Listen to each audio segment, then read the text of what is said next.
This is the Seahawkers podcast. I'm Brandon Schultz, and I am joined by my good buddy, Adam Emmert. As Adam, the Seahawks have hired a new head coach, the Ravens' former defensive coordinator, Mike McDonald, coming to the Seahawks, officially announced just less than about 20 minutes ago. We got the official announcement. Gosh, we found out earlier this afternoon. But it took up the Seahawks press staff, a full 5 hours to write up a press release. Yeah, and you never know. Maybe they were hammering out a few of the contract details. One of the reasons we wanted to wait, let's make sure it's official, just in case, something happens maybe last minute. But it's official, man. It is Mikey Mac time. I'm fired up, dude. This is going to be awesome. I think this is a great hire, about as good as you can do in terms of, do your due diligence. You get the guys that have the best qualifications, and then from there, it's always a roll of a dice, and I like it. This is about as well as you could have done, I think.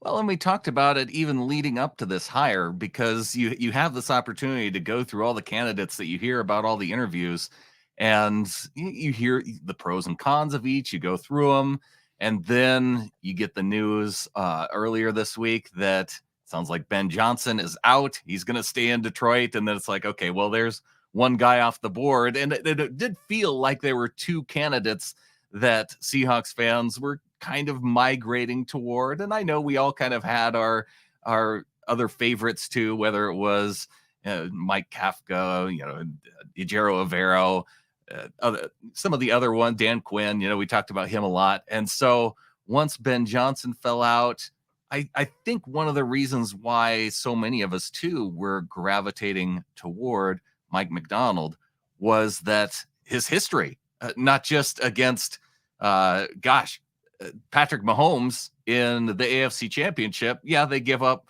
some points early, but they shut him down after halftime. And then you pile that on top of his record against the NFC West. Yeah, a lot of things in his credentials that work in his favor, but also just success everywhere he kind of went as a defensive coordinator. Success at Michigan, success the last 2 years here with the Ravens. And then also, like you mentioned, watching him in the playoffs, man, that was an impressive unit. In top 3 in scoring the 2 years that he had been defensive coordinator.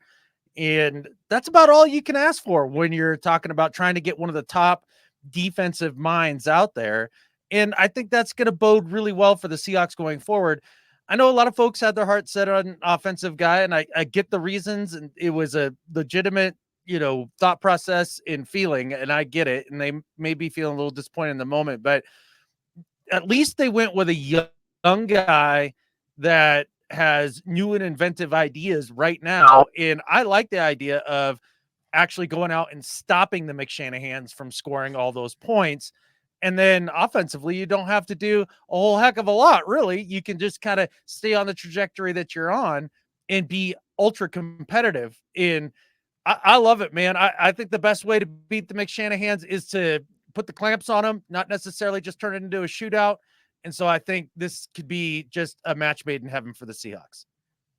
After the season the Seahawks had, it did make it easier to lean toward a defensive-minded coach, especially when you talk about all of those credentials that go along with it. Because yes, we did have a defensive-minded head coach, for the last 14 years. So it doesn't feel like that much of a shift, but at the same time, it feels like there has been a shift within the division that Pete Carroll wasn't able to find either a defensive coordinator or work through it himself to where he could catch up with, like you said, the Kyle Shanahans, the Sean McVays.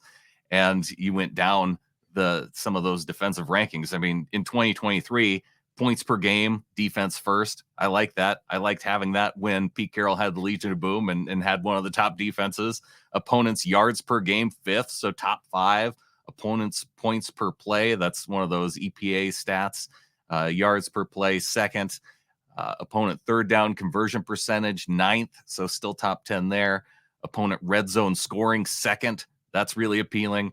And opponent touchdowns per game, 1st. So a lot of nice statistics. And from a Ravens defensive unit that you go through it and you think, okay, well, at what positions were they superiorly more talented in terms of the individual players Mhm. than the Seahawks. And you line up, well, I mean, Kyle Hamilton to me was one of their top defenders. He played lights out this year, and there's an obvious correlation there then to the Seahawks having a nickel defender and Devin Witherspoon, who's really talented. I think in terms of the safeties, like, they have young guys, but they were undrafted 7th round guys who they had playing at a really high level. In terms of talent, their corners probably the highest in terms of their draft position. Linebackers too, with Roquan Smith and Patrick Queen. And then I get to the defensive line, and it's kind of a patchwork of dudes, like, with free agents and veteran guys, and they made it work. And that reminded me so much of what the Seahawks have, that I'm thinking, okay, if you just get the right coaching with these guys, then I think change can happen.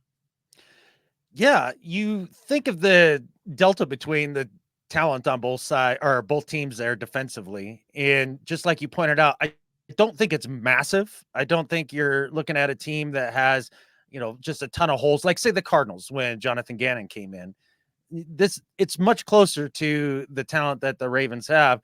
And you got to think that with Coach McDonald there and whoever he brings in as a coordinator, that they can make the jump from one of the trashiest defenses in the league as they were last year to bordering top 10. Like, I would be stoked for that.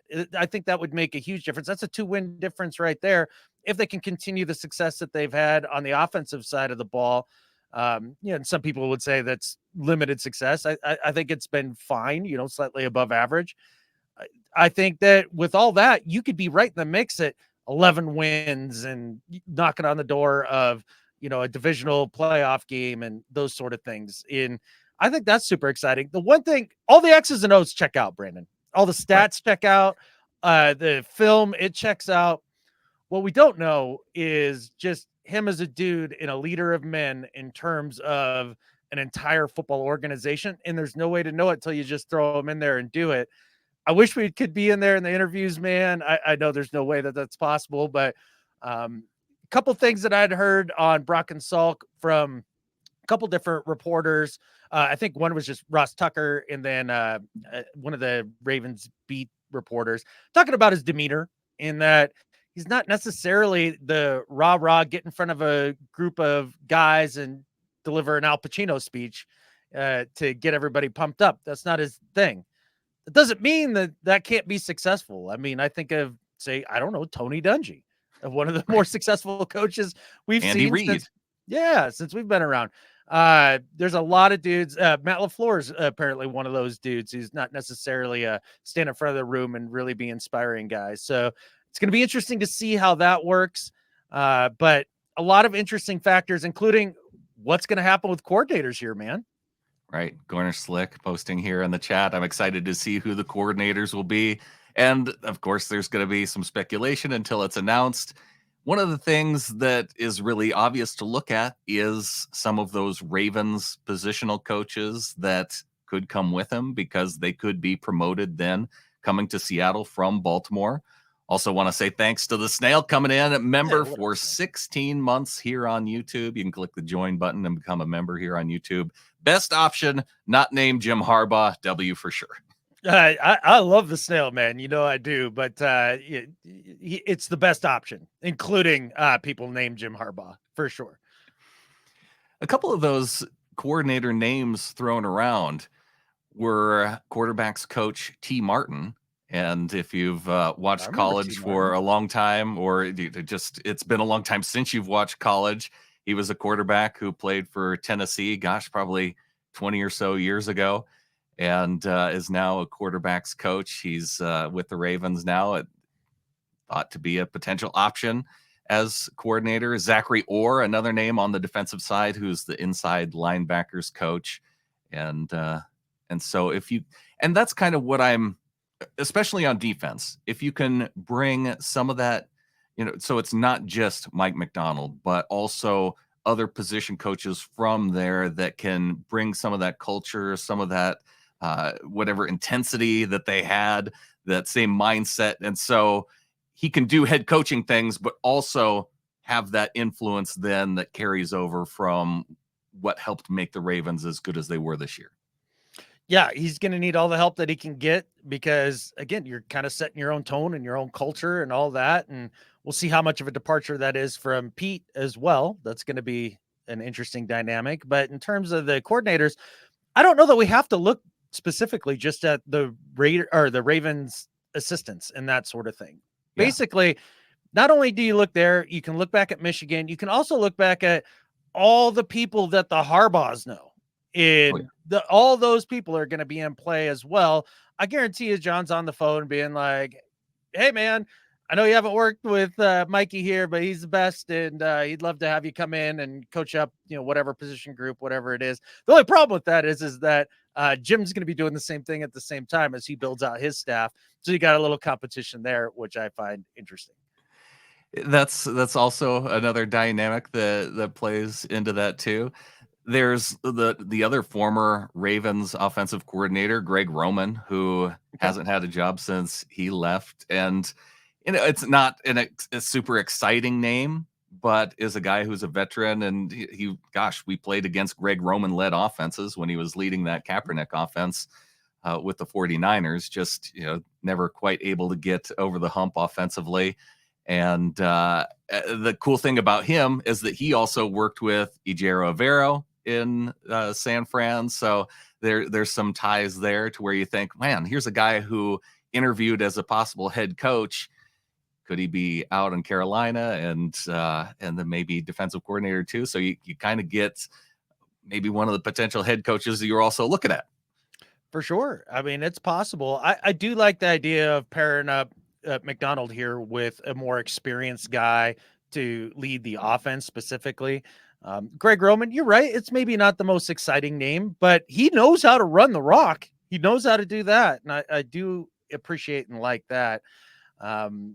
I didn't realize that Andy Dickerson had a couple OC interviews. Good for him. I wouldn't mind. It would be worth exploring. And he seemed to do a pretty good job with the offense, considering the number of injuries that the team had, and able to keep that group going. But we also have Christopher Stubstad coming in with a 199 super chat. Young McDonald is a Seahawk. EIEIO. Yeah, man. Going from the oldest coach to the youngest coach in the league at 36. That is 8 years younger than us, Brandon. That guy, when we were seniors in high school, was in 4th grade, dude. Like, just let that wash over you for a second. We got old. Yep, in 4th grade and already training as a covert CIA agent, if I'm judging superficially by looks. Oh, for sure. The Snail coming in with a $5 super chat. Frank Reich for OC. Good OC, has head coaching experience. If McDonald has questions, isn't going to get patches right away. The thing I like about this was another one too, the Snail, that I was considering myself, because when you look through some of those offensive coordinator names, you kind of want someone who, like you said, has head coaching experience, but then you want someone who's not going to get poached by other teams. And if you have a head coach who's failed a couple times, then it's more likely that other teams are going to stay away if you have success at the offensive coordinator spot. It's just what happens in the NFL. Sure. I think with a defensive-minded coach being hired, again, we go back to that point, the OCs get poached and all of that, and it's a good point. It's just something you're going to live with. So I wouldn't worry about it. I would just hire the best dude for the gig and wish for the most amount of success that he can have. Because if he does have all that success and move on to another job, that means that it's going to be an appealing spot for the next guy to come in and pick up where they left off and hopefully advance their career. So I think that's an important thing. And I don't think it's something that you really need to worry about at the end of the day. Like, you can't concern yourself with it. It's something to consider, though. It's something that we talked about. One of the reasons why you might lean toward a young offensive-minded coach. It's just that once you started leaning toward the ones that were available, the list of names got kind of short once Ben Johnson was off the board. Jess says, also excited to see if he brings any Ravens free agents. For sure. I don't know who all is up for free agency for the Ravens this year at this point off the top of my head, but you did kind of mention Ben Johnson either dropping out or being knocked out of consideration. You saw some reports that maybe he was asking for some big money. Maybe it was some power things behind the scenes too. Like he wanted certain control over certain areas. Who knows? It's hard to say. Hard telling, not knowing, right? We weren't there. But with all that said, I think one of the reasons why Mike McDonald did get hired is you look at the Ravens organization and the coaches and player personnel department, the GM and all the scouts and everything. They've worked pretty well hand in glove over the years. Like that has been a very successful marriage between the coaching staff and the personnel department. And I know that that's been important to John. Obviously, he talks so much about what a great marriage it was with Pete Carroll. And I think he needed to feel that with whoever the new coach is. And having those sort of credentials, I think that was also a huge boon right there. Eric Bieniemy, no, No, absolutely no. He doesn't run the football right there. And two, he sounds like he's a bona fide a-hole to most people. And yeah, maybe we need a little of that. I don't know. Would not be my first choice or even my 10th. you know, a name I was thinking about today, one that hasn't been in coaching for a while, and I think it was because I saw T. Martin's name that kind of brought it back to my memory. Byron Leftwich has been out of football this year, and he was a guy who was in line for potential head coaching job in Arizona, and he kind of talked his way out of that. So going back to Ben Johnson and having that opportunity potentially with two different teams and ending up with neither of them, it's one of those situations that I feel like Eric Bieniemy kind of found himself in because one, the Chiefs were having so much success that a lot of times it would get to that time of year, and with the Chiefs either in the championship game or the Super Bowl, not a lot of opportunity to interview. And now Ben Johnson, if his goal then is to go back to Detroit and try and win a Super Bowl, if they're back there and in that game next year, which they won't be because we'll be there, but if they happen to be, then he won't be able to get a job, and maybe that's great. Maybe he loves being in Detroit and working for Dan Campbell all these years, and that's fine with him. They'll find a way to give him extra money, and because shoot, we heard that Bobby Slowick down in Houston got a pay bump, and he was a guy who interviewed at a couple different places too as an offensive coordinator. You bet. I imagine that Detroit opened up their checkbook a little bit. Also, too, I imagine that Dan Campbell pulled on some heartstrings there. Those guys have been around each other for a long time in terms of their careers in the coaching arena. So, some loyalties there. And also, too, he might not have been getting the dollar signs that he thought that he would get, or maybe some control behind the scenes. But I guess Patrick Queen. Yeah, he'd be a free agent because drafted the same year as Brooks. So yeah, we'll see. I don't know. Would you rather have Patrick Queen or Jordan Brooks? That's a good question. Or could you do both? Yeah, maybe. I guess if you don't bring Bobby back. See, with McDonald coming in, getting a lot out of Roquan Smith and probably the later stages of his career. I mean, wouldn't you think that maybe Bobby Wagner would be a good fit for him as well?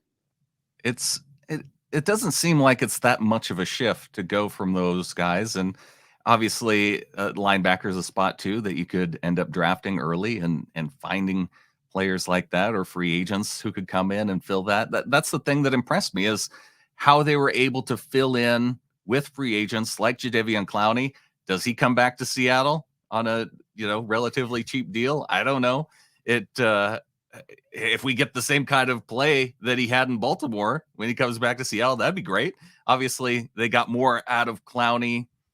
We saw a couple good games from Jadeveon Clowney when he was here, but I think they got consistently more out of him in Baltimore. So that's kind of exciting. And then they brought in Kyle Van Noy, who is seemingly available every year. And so it kind of builds my confidence that he and John can work together to find those defensive free agents that can then work together. And yeah, Nathan Santo from the Seahawks Nest podcast. They use scrappy guys like Clowney and Van Noy and got a huge play out of them. That's exactly what I was saying. Yeah, man.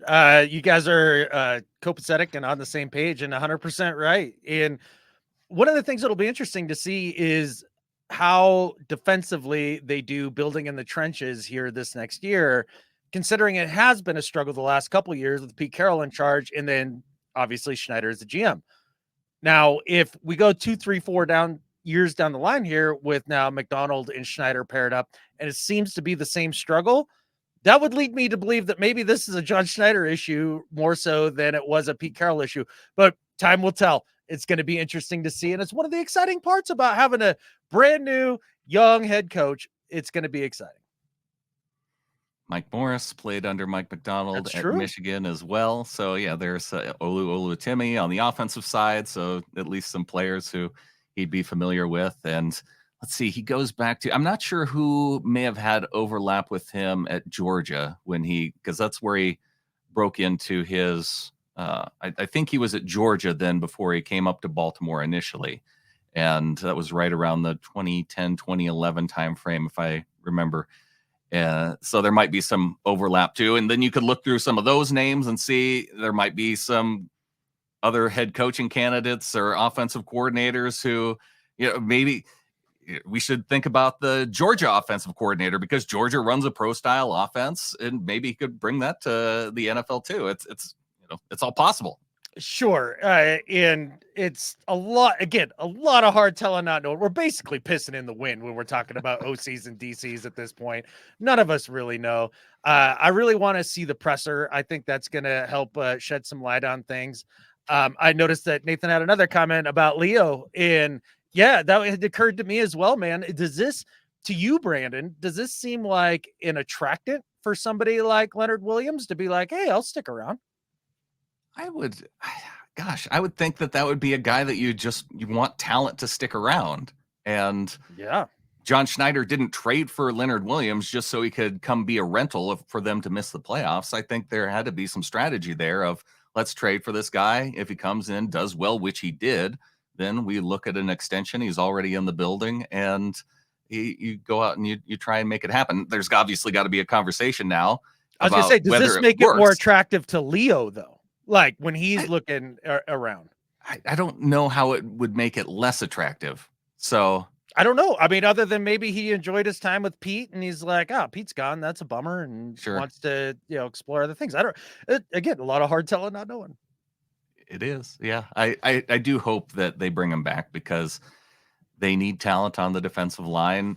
I would speculate that they continue to run that 3-4 style that the Ravens ran then because they kind of shifted toward that way with their personnel. Mm-hmm. So maybe they keep that. Maybe they do. I would imagine it's going to be something similar to what you saw there. Now, another part, one of the few details that we've gotten from the hiring here so far, Brandon, 6-year contract. How did that strike you? I guess it didn't bother me initially because I've seen so many other coaching hires that were 5-year contracts. He's a young guy. Maybe there was competition then. Obviously, Washington still needs a head coach. It sounded like they were interested in him too. And part of that deal could be, okay, normally head coaches get 5, but we're going to give you 6. Whether there's we heard that Pete Carroll had an option year on his contract and they didn't use that, obviously. So how many of those 6 years are option years in case it doesn't work out? Because you're going to know after a couple of years whether he's your guy or not. Yeah, that was a part to me that was a little weird. Like, because you do see these contracts for coaches, 5, you pointed out, seems to be roughly the standard. Then you see up to 10 years with Gruden and like these huge long contracts. And I understand it spreads out the financial commitment over a longer period of time for the owners. And maybe that's the number one part of it. But also too, like, after about 2-3 years, like, why are you even making the contracts longer than that? Like, let's go to 2-3 years. We'll see how it looks. And I would have said 4. A 4-year contract, because after 3, and then you could renegotiate and re-sign before you get into your lame duck year and all that good stuff. That seemed more like the sweet spot there, but if that's what they needed to do to sweeten the pot for an up-and-coming, young, brilliant football coach, then so be it. Yeah, well, we just have to now commit ourselves to 6 years of a Mike Macdonald coaching staff as a podcast now. So are you ready? Are you ready to sign up for 6 years? Look, man, you don't hire the guy to fail. Like you're hoping he succeeds. You're hoping that 6-year deal is going to feel like a steal. The other part of the 6-year contract, Brandon, that was interesting to me is, does this signal that Jody's going to be owning the team for at least 6 years? I don't know if you can look at head coaching contracts, player contracts, and really tie it to ownership necessarily. That seems more of a negotiation based on the current market with what they hear from other agents and what they deal with and that sort of thing. So I don't necessarily think that we can draw any conclusions to that.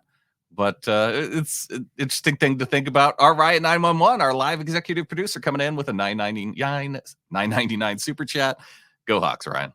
I know Ryan's fired up. I know we all are fired up. Man, we got a great text message from Clinton. Not even a text, but a little video audio message about just how over the moon he is about it. This was definitely his first choice. And look, I definitely think that going with a young guy and giving him his first opportunity has shown statistically over the last 5, 6, 7 years to be the better option than going with a retread. And I think that that's going to hopefully prove itself out here when we see Mike McDonald going forward compared to whatever it is that happens with Dan Quinn now going forward. Okay, I want to talk about that for a minute because what makes us believe that a first-time head coach has a better opportunity for success than a retread? Statistics. Go back and look at the last 5, 6, 7 years, and you go down all the lists of the coaches that were hired, and of the guys that you would say were a success, it's definitely a higher percentage of guys having their first shot as a head coach. Okay. Well, I was looking at one statistical measure in particular, and that is winning a Super Bowl. And when I look at Okay. who won the Super Bowl over just the last 12 years, there was one first-time head coach that defeated a quote-unquote retread head coach in the Super Bowl. All the only other times a first-time head coach won the Super Bowl was against another first-time head coach. Everybody else who won it were coaches who were on their second or third job. Okay. I suppose that has merit as well. I mean, I didn't sit down and break it down on the numbers here, but in terms of like the idea that yes, the ultimate goal is to win the Super Bowl. I get that and all that. One team every year gets to be happy about that. Like it's not very often that you're going to end up there 2, 3 times. Like the point is you want to be at the very least like the Ravens and John Harbaugh, or even in a lot of ways what Pete had done over the vast majority of his time here in Seattle, which is keep you hyper relevant, in contention, and if everything breaks your way, you're ready to capitalize. And I think that the statistics show that in the last 5, 6 years of those hires, that does not include Andy Reid, Bill Belichick, and Pete Carroll, and I understand, Nathan, those are the greatest of all times, and you're 100% right. I'm just saying in recent NFL history, that's what it has looked like, that the new guys have had more success.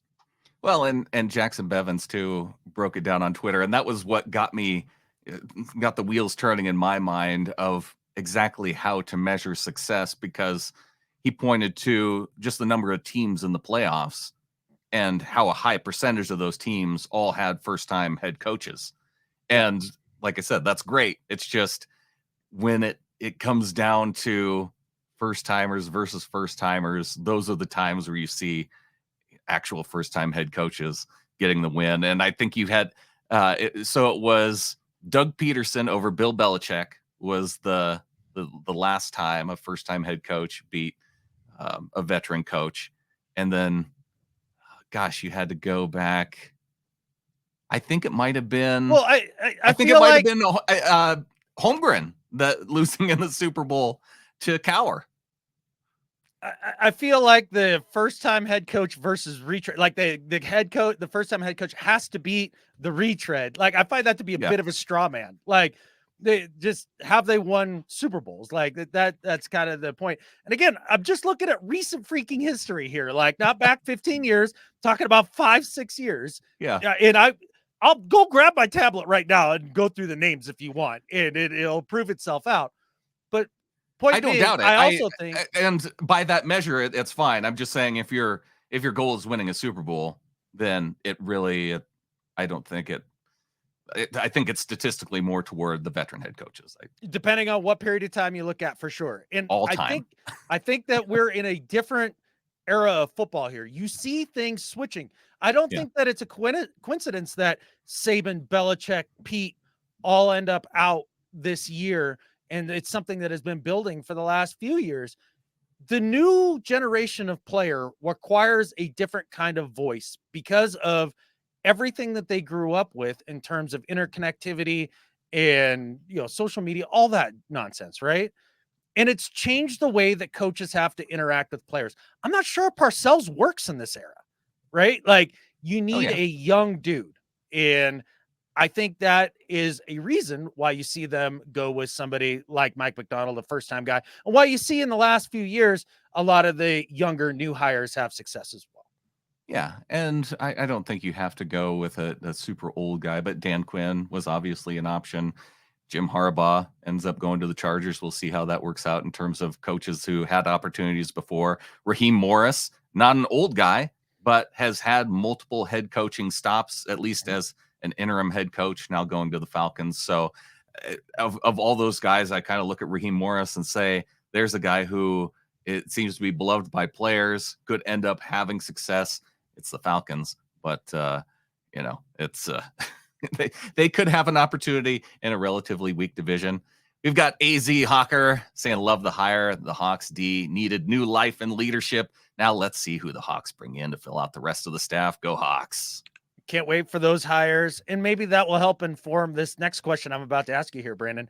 Yeah. How do you feel like the hiring of Mike McDonald affects this upcoming draft? Like, does that in comparison to, say, let's say Ben Johnson had been hired, like, you think that plays a factor there? Do you think that then you lean more toward picking defensive guys closer to the top than offensive guys? Maybe, or you're a defensive coach and you go, you know what? Burn a couple picks, a couple future firsts, trade up and get one of these quarterbacks in this draft, because being a defensive guy, I can handle that. Get me an elite quarterback, and now we're cooking. Like, maybe that's the thought process. I don't know. I suppose it really shouldn't have an impact. It still should be a collaborative process with the new head coach, with the general manager, to work out and find the best players at the best spot for the team. So I hope it doesn't have an impact. I hope they stick to what they've been doing, because I feel like the last couple drafts have been going pretty well. They've got a lot of good talent. They just need to find a good way to use it. And Aaron F coming in with the 199 super chat. I think we're going to see rookie year reek again. And you think of a couple players on the team, Adam, that you say, well, maybe they took a step back. Could a change at defensive, leadership end up being better for them as a whole? Could it move them more toward where they had potential? Reek Woolen, one of those guys that immediately comes to mind. And then even think of some of the veterans. And I know there's a question too, back in the chat about, whether or not on the defensive line, if Draymond Jones, if he ends up staying or going, or is that a guy that they can then find, a way to use his talent, with it not knowing who the coordinator could be, with Avero being out there? Could that tandem help, bring some of that out, what he was able to get out of him in Denver? You really want Avero to be the DC, don't you? Is that your dream right there? And I wouldn't hate it for a second. I think it'd be a fantastic choice if you can get it. No doubt about it. But that does seem to be your default. I'm trying to find links and ways to get him on the team. It's, now that we have the head coach in place, now we have to fill out. And yes, that's just where my mind's going. Yeah.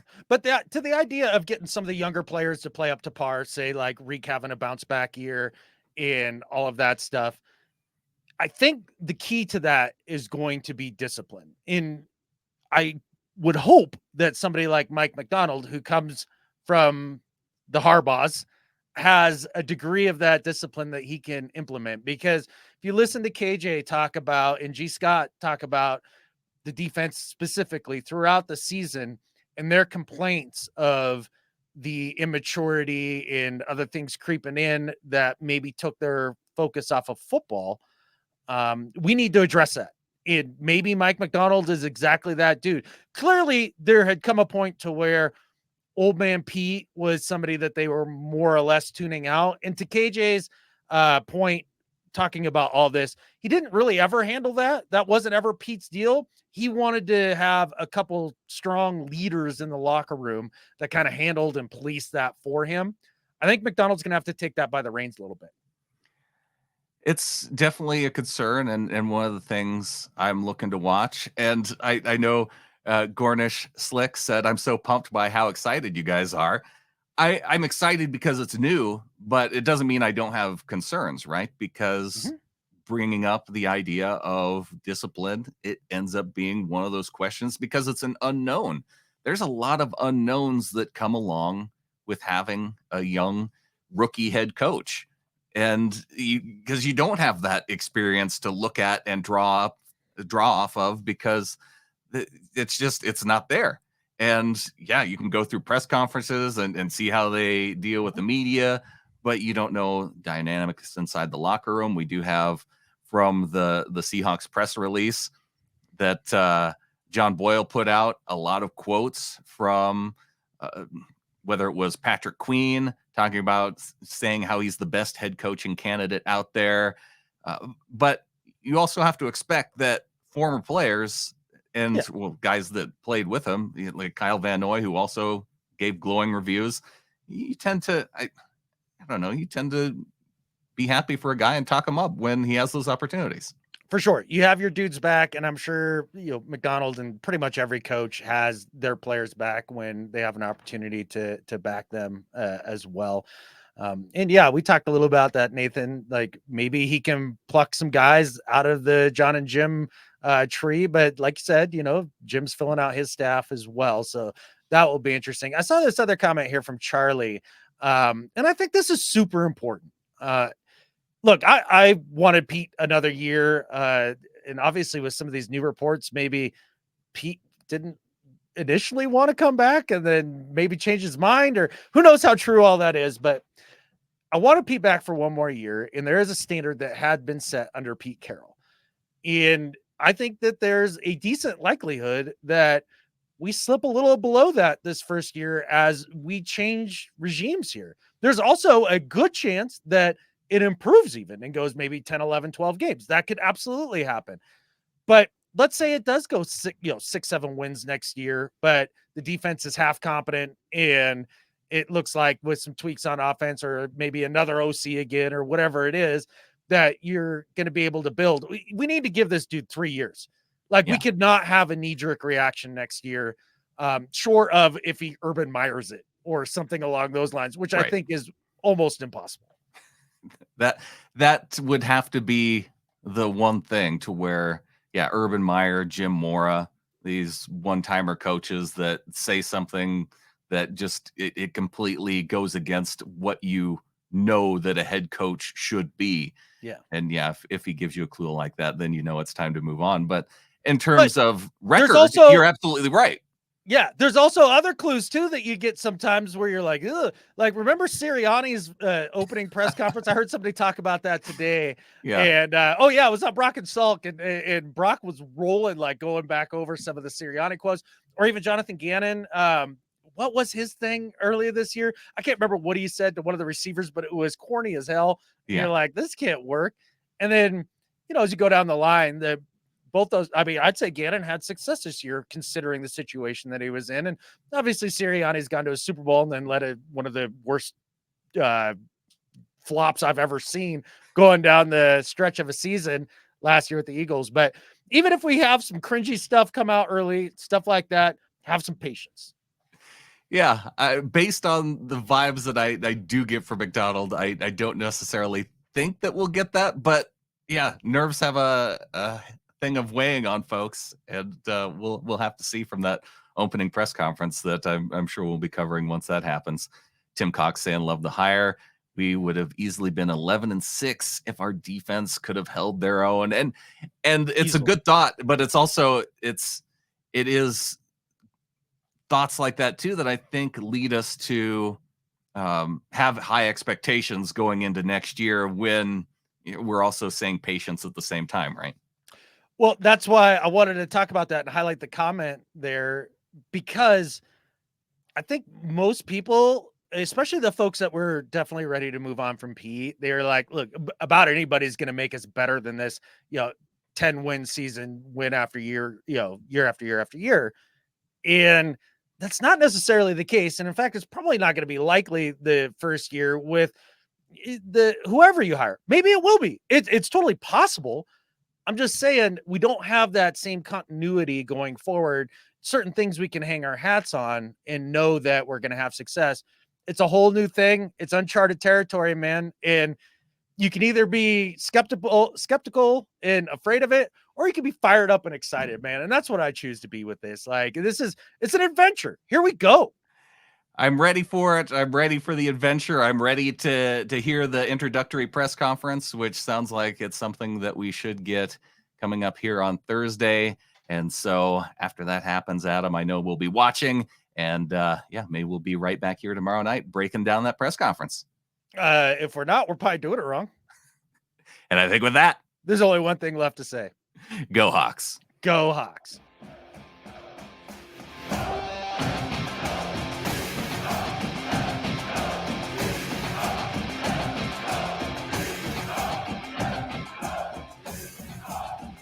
Appreciate you, Nathan.